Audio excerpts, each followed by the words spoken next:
computing started pixelated. We've got a slightly better picture there. All of these people in these rooms were computers and they performed calculations. We all know about that. At the age of 26, Pearcey convinced Australia to build a computer. That's a pretty extraordinary achievement and a speculative thing to do, I would suggest. 1,000 times faster than a person in the day, pretty slow compared to today's computers, but still very impressive. Doing 3 years' worth of work in a day.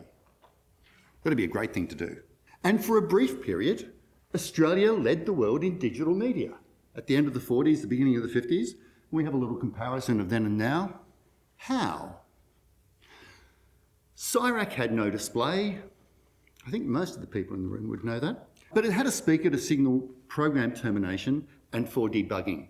Unusually, the speaker command was programmable. Now, a lot of early computers, like the Manchester Mark I, had a bell that would ring. And you could, at the end of your program, you program it to ding a bell, and you knew that your program had finished because input was punch, paper, tape, and output was punch, paper, tape. On CSIRAC, they went for the simplest possible approach. Let's send a pulse from the bus to the speaker, which is practically inaudible. So you put a loop of pulses in, and you get, great, a blurt, which is what it was called. But the first programmer, Michael's dad, Geoff Hill, had perfect pitch and came from a musical family. He was a savant mathematician, really. Geoff Hill, I think, is one of our unsung heroes. He would have realised pretty quickly that if I can get the pulses to go regularly to the speaker, I'll get a steady note of a steady frequency anyway.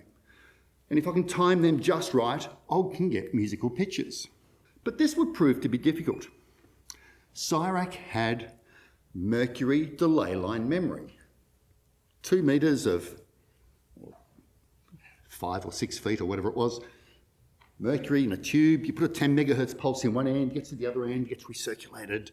We can put a few of those in there. We have memory. That means that every memory access takes a different amount of time. That means you have variable instruction timing. Now, I see a few people laughing now because they've got it. When I gave this speech to the Linux conference, World Linux Conference, several years ago, a room full of geeks, of course, bigger than this, when I got to that point, they all went, "Oh, no!" because they understood what a nightmare it was.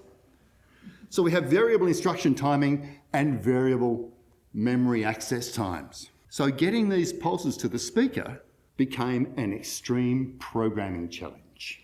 The music was never recorded. And we see here a diagram from when I did the research and reconstructed the music. We have the clock pulses from CSIRAC, and we have the pulses that were sent to the speaker on 1 kilohertz clock cycle. You can see getting pulses to the speaker between clock cycles is a bit of an effort. That's a good trick. You can see how that is probably a difficult task. So I was sitting in my office at the Royal Conservatory of Holland, professor of composition there, specialist in computer music, and I was reading at the end of the 90s, and I was reading The Age Online like a good Melburnian expatriate would do, and I read the obituary of Trevor Pearcey. And there was a line in it that said it played music in 1951. It was a typo, because I knew, being at one of the world's best computer music institutions, honestly, there's about 5 of them, I was at one, computer music started at 57 at Bell Labs. All of the books said so, all of the research said that. But I was an alumnus of the department, and I'd been admitted to this department, highly speculatively, I might say, by Liz Sonnenberg sitting there, so it's all her fault that I'm here today. I remember in one of my lectures, when apparently I wasn't asleep, that Alistair Moffat, it's all his fault too, up there, he said that this machine stored information in liquid metal, which I thought was completely bizarre. So anyway, I fired off an email to Alistair Moffat and said, well, I read this thing, and you may not remember me, but I read this thing, I think it's a mistake. He replied, much to my surprise, from some expatriate ex-student living on the other side of the planet, he said, I remember you, you were a troublemaker. And he said, it's a true story, I found the email. And he said, I'll send your email to Peter Thorne. And Peter Thorne got back to me and said, Dear Paul, it played music in 1951. People will remember it. They were there. And so I went back to my colleagues in Holland and said, oh man, these people in Australia reckon they had a computer that played music in 1951. And my colleagues in Holland, expats, all of them, or most of them, Americans, French, Italian, etc., they went, whoa. They said, if that happened, that's pretty amazing. So I sent off an email to Peter and said, well, I think we should reconstruct this. And he said, well, the tapes probably exist, but it was never recorded. And it took several emails for me to realise punched paper tapes program rather than magnetic tapes.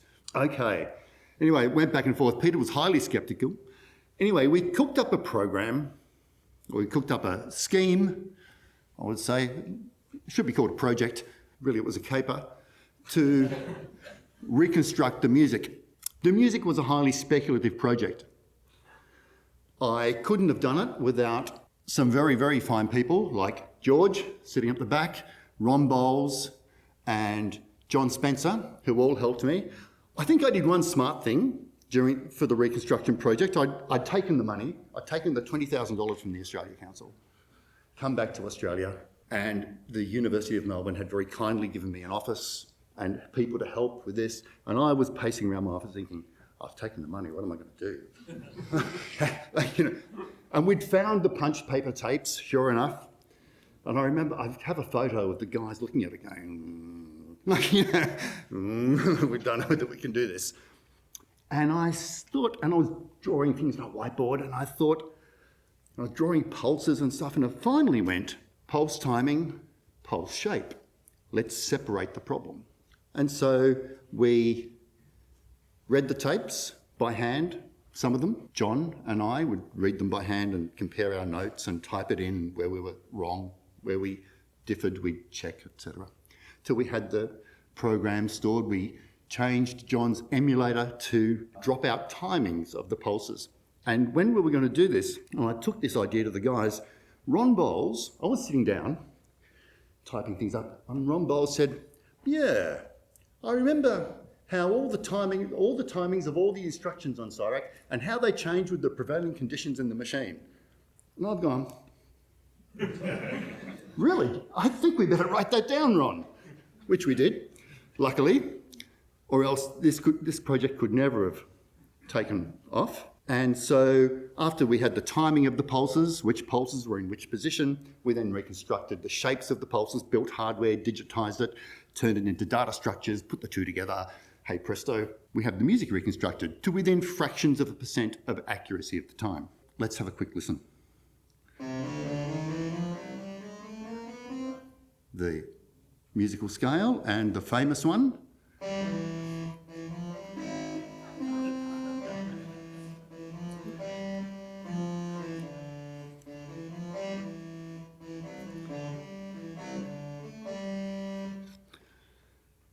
So we changed the history of computer music. The world recognised it, but the important thing is that these guys back in the day had no idea about what they had achieved. It took another 7 years until events happened in the USA that would develop into something else. And that was the famous thing that everybody knew about at Bell Labs. And so what's the difference? In the USA at the end of the 50s, they had a booming economy, a great confidence in themselves, and they were happy to engage in speculative research. A telephone company said, maybe computers and telephones and computer music and computerized sound have something to do with each other. Maybe we'll put a team on this. Reflecting on that today, Pearcey convinced a country when he was 26 to build a computer when no one knew what one was. It was a highly speculative project. And while Pearcey did not fully appreciate what digital media would become, he knew there would be developments. He presaged the internet, for example. There are probably others like Pearcey today, and Australia is a country of great opportunity, I think, and fantastic innovation. I would think that maybe, what's his name? The Atlassian? Conan Doyle? Yes. Cannon Brooks, that's right. He reminds me of a modern day Pearcey. He says that building renewable energy for Australia is a no-brainer. We can do that. Let's just do it. And all those poor loggers can then have jobs maintaining solar farms, and it's a less hazardous environment anyway. Great. But we could also be an energy superpower. We could export energy to power a large chunk of Asia.